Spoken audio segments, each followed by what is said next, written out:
한국뉴스 TV 여러분 앞에 방송드리고 싶은 것은 지금 한일 관계가 대단히 껄끄럽습니다. 그래서 참 윤석열 정부가 한국의 안보 상황이라든지 경제적 측면에서 일본과 파트너십을 가지고 모든 것을 일본이 원하는 쪽으로 아마 가닥을 잡고 관계 개선을 노력한 결과적으로 한국의 여러 집단들은 민족적인 굴욕 외교라느니 또 제2의 이완용이 나타났다느니 하는 등 여러 가지로 정말 정서적 불안을 지금 국내에서 발생시키고 있습니다.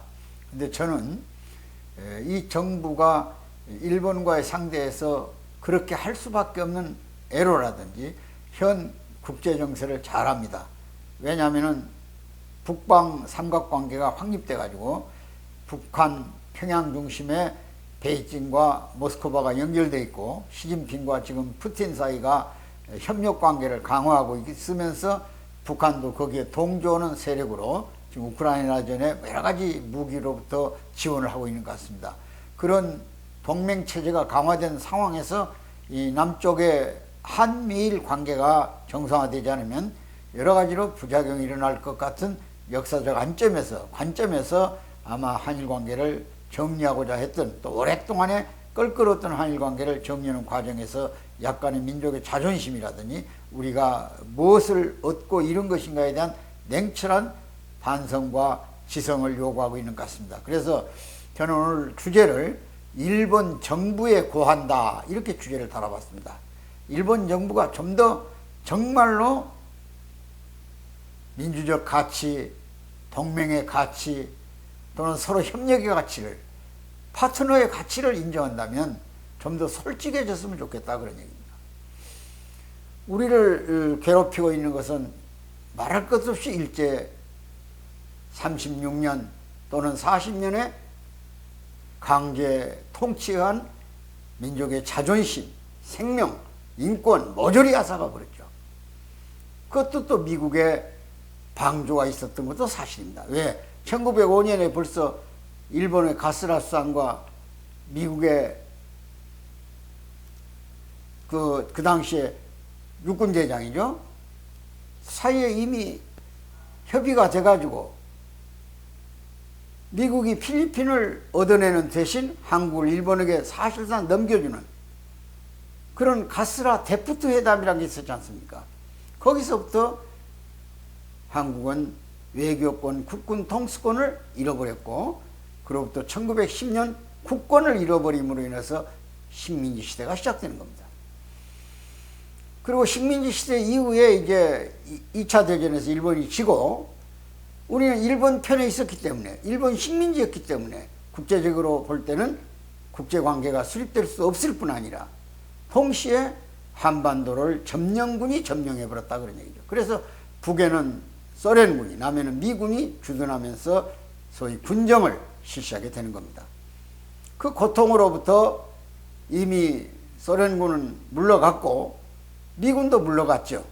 그러나 6.25라는 전쟁 때문에 한미동맹이 맺어지면서 결국은 미군이 다시 주둔해서 한반도 전쟁이 국제전쟁화 되지 않도록 또 한국의 안보를 지키는 것이 미국의 태평양 전략에서 아시아 전략에서 가장 중요한 거점이라고 확신하고 있기 때문에 이승만 정부와 같이 한미동맹을 맺어서 한국을 동맹이면서 파트너로서 여러 가지 한미관계가 이루어져 왔던 겁니다.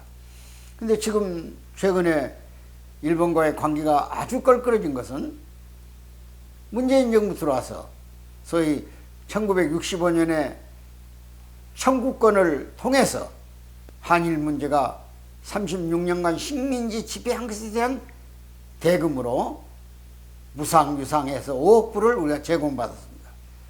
그 5억 불은 우리 경제발전에 큰 역할을 했죠. 포항제철 중심으로 제철소가 생기고 그 외에 대기업에 준하는 기업들이 한 17, 8개 기업이 그 자금으로 인해서 국제적 기업이 되는 겁니다.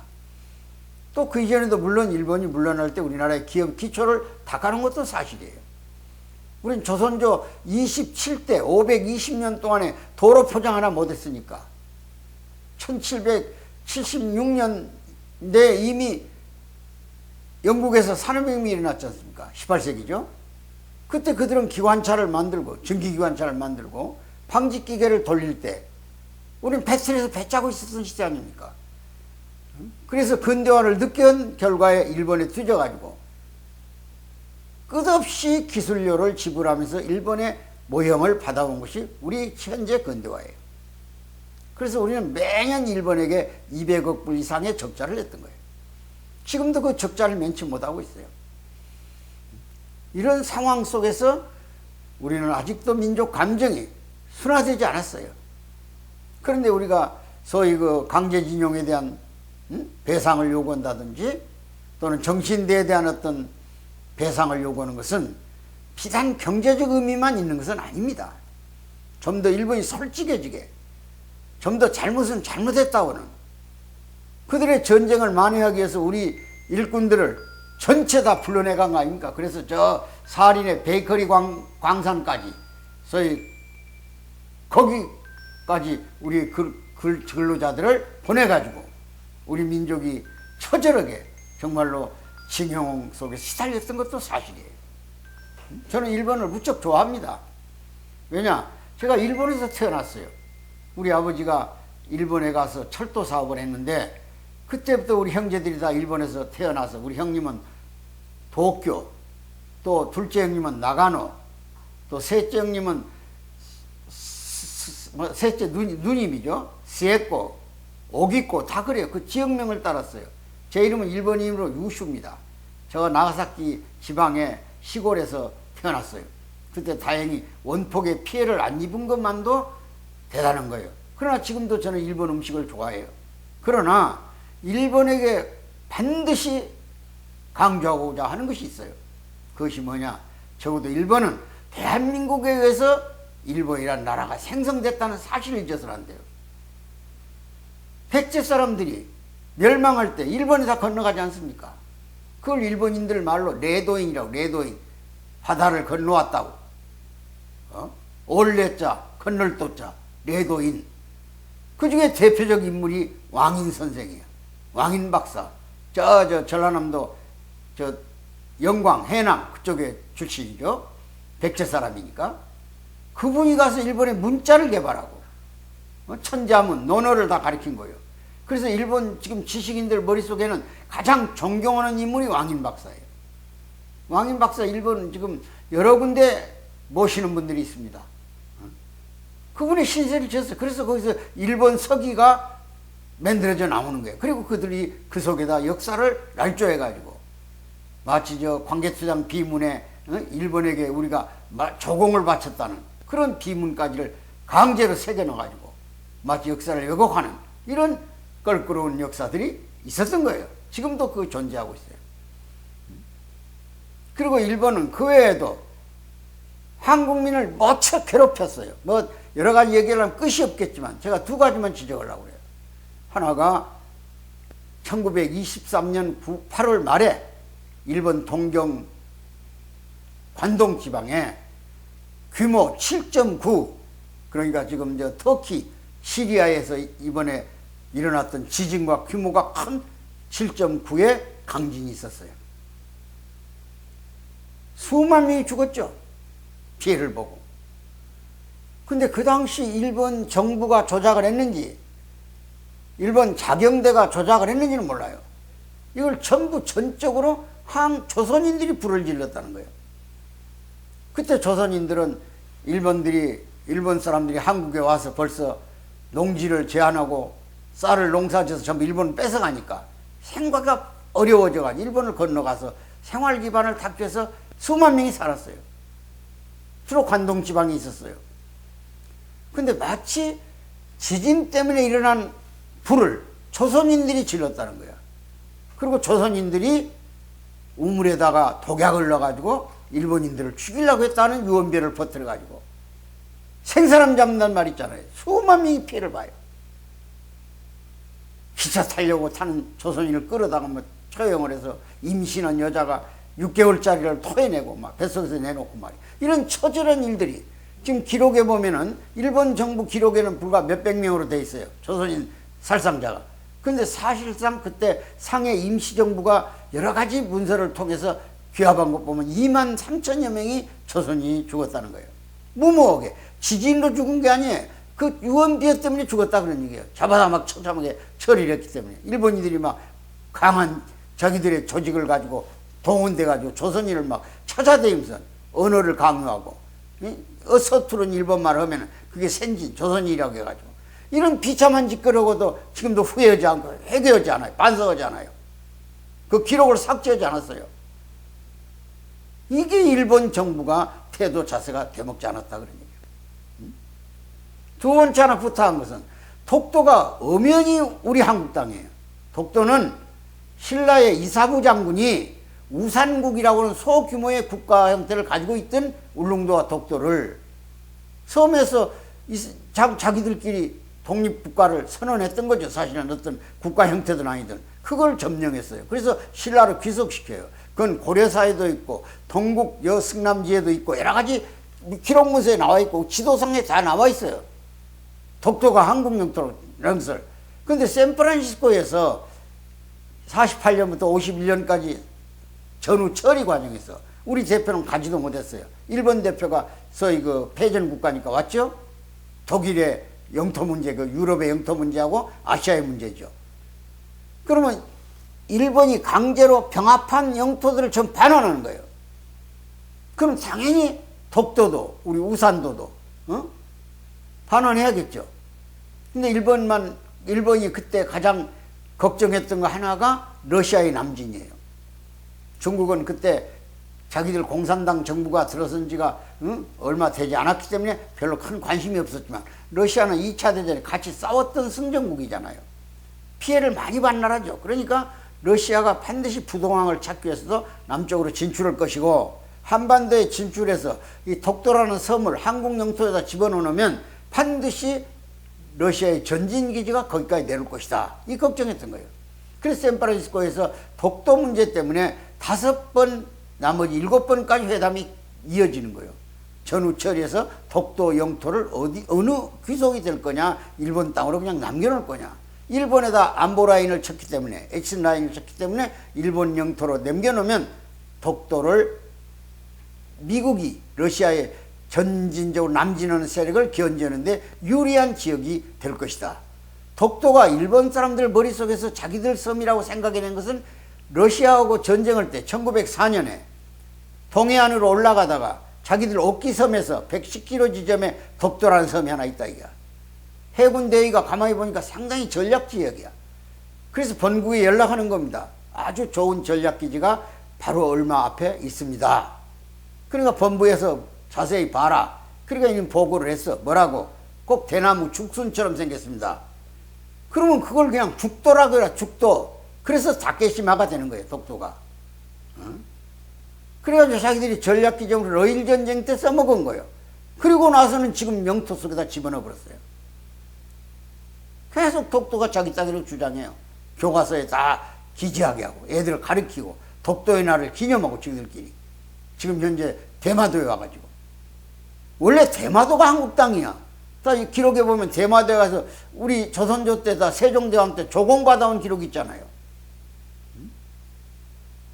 그런 무모니스라고 있다 이게. 우린 역사적으로 수천 년 전에 말해서 조선 땅이야 이게. 신라 시대부터.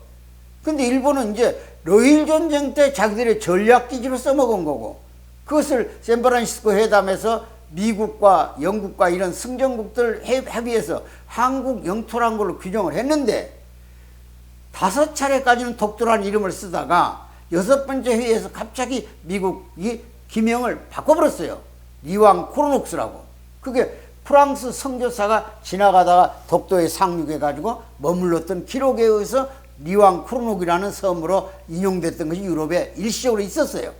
그걸 마치 독도로부터 베끼나가지고 미국이 엉뚱한 생각을 하는 것이에요. 러시아의 남진해 한반도가 공산화되면 독도만이라도 일본 땅에다 놔둬야 필요 올 것이다. 이런 생각을 했던 거예요. 그러나 정확하게 일본에게 독도가 너희 땅이라는 말을 하지 않았어요. 일본이 그렇게 지금 주장하는 거지. 독도는 영원한 우리 땅이에요. 이것을 젊은 애들에게 왜 교육을 시켜서 한국과 일본과의 관계를 갈등시키냐 그런 얘기입니다. 사실 역사적 사실대로 이게 참 불행한 일입니다. 존경하는 애청자 여러분, 저는 지금 많은 얘기를 하고 싶지 않습니다. 일본 정부에게 얘기하는 거예요. 제발 관동 지진에 대해서 사과하라. 일본 식민 통치에 대한 그 사과는 어설프게나마 받았어요, 여러 번. 그거 주장해야 돼요. 당연히 정신대, 광고, 강제징용 사실대로 얘기하지. 우리가 무슨 돈 벌러 그거 간 거 아니야. 무슨 정신대가 몸팔로, 그때 당시 그런 몸 판다는 개념도 없는데 어떻게 저 버마 전선까지 끌려갔겠어요. 말도 안 되는 소리지 말이야. 사도광산을 소위 유네스코에다 기록하는 거 보세요. 거기 우리 조선인들이 가서 얼마나 많이 죽어갔는데 그들이 무슨 월급을 받아왔어요? 저축을 했어요. 양심도 없냐 그런 얘기야. 일본의 동경에 있는 신사 참배 있어요. 신사라는 그 수상들이 간혹 가서 참배하는 자리, 동경. 그 신사에 자기들의 종교적 의식을 하지 말라는 게 아닙니다. 거기에 2차 대전 때 전쟁 호전주의자들이, 일본의 전쟁 미치광이들이 거기 수백 명 묻혀 있다 이게 그 동경신사에. 그러니까 거기를 가지 말란 말이야. 거기 가서 다시 군국주의를 부활시키지 마라. 거기 가서 다시 일본이 대륙을 다 정복하겠다는 그런 야망을 갖지 마라. 그래서 일본을 전쟁하지 못하는 나라로 메가더가 만들었던 거예요. 이제 정세가 달라져가지고 다소 지금 자유대가 현재 군대로 변하려고는 그런 모양을 가지고 있고, 북쪽에 소위 사회주의 세력들이 우리를 남진에 침투하려고 하니까 그걸 견적해서 삼국동맹 체제를 완결하기 위한 소위 조치로서 파트너십을 갖고 일본의 필요를 윤석열 정부가 가지고 있을 뿐이지, 얼마나 지금 많은 정치적 고통을 당하고 있는 거예요. 그렇다면 일본이 이제 양보해야 돼요. 일본 정부가. 지금 기시다 수상이 뚜렷하게 한국의 역사적 범죄에 대해서, 잘못에 대해서 사과하라 이게. 그것이 정 어려우면 과거에 수상들이 사과하지 않았던, 아까 얘기한 23년에 있었던 관동 대지진에 유언비어 퍼뜨려가지고 한국인을 무자비하게 싹 학살했던 거, 그거 잘못 인정해라 이게. 그 다음 두 번째는 독도, 후손들이 가르치기 위해서 우리 땅 아니다. 그때 돌려줘야 되는데 그 미국이 어설픈 짓 해가지고 돌려받지 못했으니 지금이라도 내가 포기해버려라. 포기한다. 다시는 교과서에 집어넣지 않겠다. 요것만이라도 해서 역사의 건강한 나라, 정말 일본다운 나라를 만들어 달라 이거예요. 그러면 일본도 번영하고, 원래 한국, 일본, 중국은 뿌리가 하나라는 거 아닙니까? 그것을 우리 안중근 의사가 여순 감옥에서 사형언도를 받고 쓰기 시작한 것이 유명한 동양평화론이야. 동양평화론의 안중근 의사는 이 세 나라가 공동의 시장을 가지라고 그랬어요. 화폐를 단위로 하고. 경제공동체를 만들어라 이게. 사실상 경제공동체가 되어 있는 거예요 지금은. 그 문화공동체도 거의 다 되어 있어요. 지금 한국 문화가 중심이 돼서 동양아시아는 물론 세계로 가고 있잖아요. K-팝이, BTS가 말이요. 그 다음에 우리 넷플릭스를 통해서 가는 오징어 게임이, 그 외 모든 한국의 영상물, 대중가요 이것이 세계화되어 있는데 동양에서 이 세 나라가 모대할 이유가 어디 있어요? 언어 통일. 이 몇 가지면 평화롭게 살아갈 수 있는 거야. 누가 뭐 더 달라고 그럽니까 지금? 이제 대한민국도 그만큼 경제적으로 부를 쌌으면 배상 같은 건 한국 정부가 해야 돼요. 그 국가적으로 정리된 걸 국가가 국민을 끌어안고 피해본 사람들을 정말 편안한 마음으로 마음 후련하게 당당하면 왜 그들이 이렇게 주장을 하겠어요? 비굴하게 외교를 하니까 그렇지. 일본 지금 기시다 수상 정말로 역사적 고백을 해야 돼요. 독일 좀 보세요. 유럽을 그렇게 괴롭혀, 옆에 있는 프랑스를 괴롭혀놓고 기회만 있으면 가서 엎드려서 회개하고 반성하잖아요. 왜 그거 못 본받냐 이게. 지는 게 이기는 거야. 뻔뻔하게 있다 해서 이기는 게 아니에요. 이런 점에서 오늘 저는 주제를 일본 정부에 고한다. 일본 백성을 정말 평화의 백성으로 그들이 지향하는 세계 선진국다운 모습을 갖도록, 괜히 경제적으로 위축됐다고 해가지고 패자의 모습을 가지고 원풀이나 하는 것처럼 당당하게 크지 못한 그런 비굴한 역사적 의식을 벗어나라 이거야. 그래서 제가 오늘 강의를 일본 제국의 정부에 고하는 겁니다. 제발 오랜 역사 속에 올라가 보세요. 백제인들이 얼마나 많은 공헌을 했는가. 백제 왕들이 일본에 가서 직접 모든 쇄신을 하고 정치, 문화, 경제를 다 가르쳐 줬잖아요. 그 무슨 야노이족들이 어떻게 그걸 했겠어요? 일본 서기가 어디서 집필됐어요? 문자가 어디서 나와서 왕인 박사가 가르쳐 준 덕분이지. 이런 점에서 확실하게 일본 정부는 다시는 역사적인 오점에 대해서, 부끄러움에 대해서, 부끄럽다고 생각하는 그 자체가 표현해야 돼요. 그래서 영원히 역사는 기억하고 잊어버리도 기억해야 돼. 그리고 미래를 지향해 가는 것만 확실해. 우리 윤석열 정부가 잘 선택했다. 개인적 주장이지만. 그러나 일본이 이제는 답을 해야 돼. 정확하게. 힘을 그만큼 들어줬으면 일본도 뭔가 양보해야 할 거 아니야. 떳떳해라는 거야. 독도는 원래 우리 땅이 아니었다고. 2차 대전 이후에 돌려줘야 되는데 그거 미처 지금도 기록 오는 거 부끄럽다고. 그 다음 일본 관동 대지진에서 유언비어 퍼뜨려가지고 조선인 학살했던 거 그거 사죄해야 돼요. 그런 사실에서 정부가 각성하기를 바라는 마음으로 오늘 방송 마무리 짓습니다. 감사합니다.